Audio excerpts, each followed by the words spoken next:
क्योंकि ये बातें दो तीन ऐसी ऐसी बातें सिद्धार्थ जी चली हैं, खास करके ये देखिए कि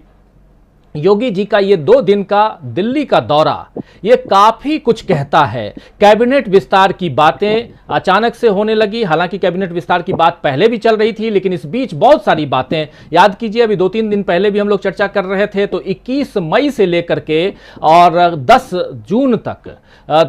जो योगी आदित्यनाथ के इर्द गिर्द जितनी भी चीजें घटित हुई हैं वो सब हम बीच में एक ग्राफिकली हमने अपने साथियों को बताया भी था कि क्या कुछ घटा है। लेकिन 10 जून को योगी आदित्यनाथ का दिल्ली आना, उसके बाद प्रधानमंत्री और गृह मंत्री, फिर बीजेपी के राष्ट्रीय अध्यक्ष जेपी नड्डा, फिर राष्ट्रपति से मिलने की भी बात और कई उनके तमाम साथियों सीनियर लीडर्स से मिलने की बात दिल्ली में। और इसके साथ साथ ये भी कहा गया कि न सिर्फ उत्तर प्रदेश कैबिनेट के विस्तार की चर्चा चल रही है, बल्कि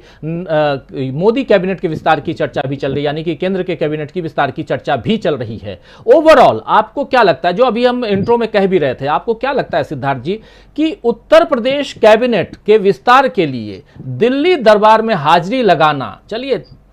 थोड़ा बहुत तो मायने रखता है, लेकिन इतना ज्यादा कि 2 दिन का समय लग जाए, क्या कहेंगे? मुझे लगता है कि लगातार अगर आप देखें, कल गृह मंत्री अमित शाह से बातचीत के बाद, इसके बाद प्रधानमंत्री जी से मुलाकात के बाद और भारतीय जनता पार्टी के राष्ट्रीय अध्यक्ष जेपी नड्डा से मुलाकात के बाद, तीनों मुलाकातों के बाद एक ही भाषा के साथ ट्वीट किया है मुख्यमंत्री योगी आदित्यनाथ ने, और तीनों में लिखा हुआ है कि मार्गदर्शन प्राप्त किया है। मार्गदर्शन का मार्ग जैसा बता रहे हैं 23 मई से वो मार्ग बन रहा था,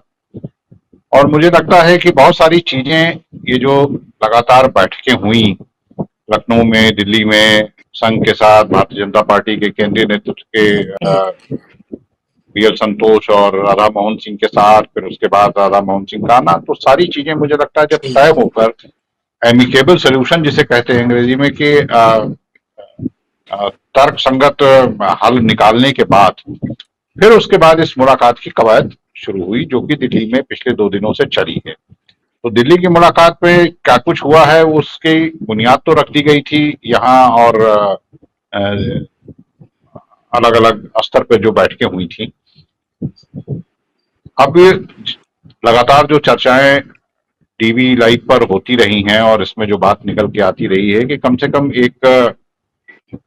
विषय पर तो सभी लोग सहमत हैं कि योगी आदित्यनाथ को मुख्यमंत्री के तौर पर कंटिन्यू किया जाएगा, रखा जाएगा। इसके अलावा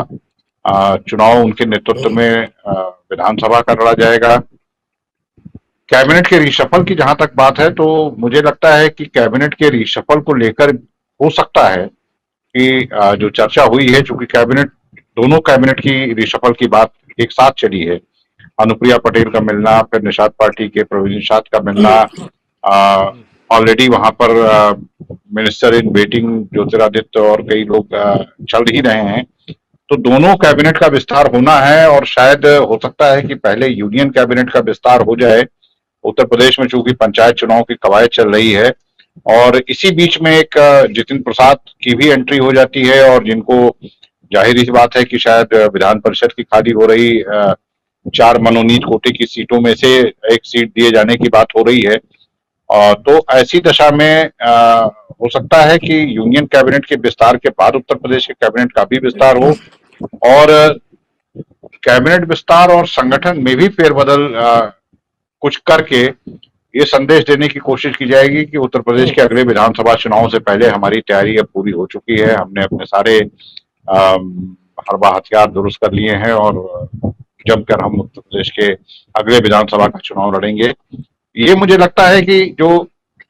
संघर्ष विराम, या जिसे कहते हैं शीतकाल जब आ जाता है और उसके बाद जो मेल मिलाप की रस्मो रिवाज शुरू होता है, ये उस तरह की एक एक्सरसाइज दिल्ली में मानी जा सकती है। 1.5 घंटे लगातार बातचीत होती रहती है, और एक साथ कई चैनल खुल जाते हैं। जातीय आधार पर बने हुए दलों को भी साधने की कवायद उसी समय शुरू हो जाती है। अनुप्रिया पटेल भी मिलती है, निषाद पार्टी के नेता भी मिलते हैं, ओम प्रकाश राजभर जो कि राजभरों के कम्युनिटी के नेता हैं, इनसे भी बातचीत का सिलसिला खोले जाने की बात शुरू हो जाती है। तो बहुत सारी चीजें एक साथ, अकेले कैबिनेट का विस्तार या उत्तर प्रदेश की सरकार में क्या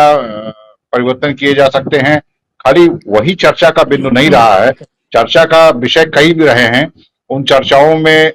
गैर यादव पिछड़ी जातियों का जो कुनबा पंचायत चुनाव में कुछ उसमें बिखराव दिखा है, कुछ छिटका है जो भारतीय जनता पार्टी से, उसको कैसे लाया जाए। इसके अलावा उत्तर प्रदेश से संभावित कौन से नाम हो सकते होंगे कैबिनेट एक्सपेंशन में, उनकी भी चर्चा शामिल रही होगी।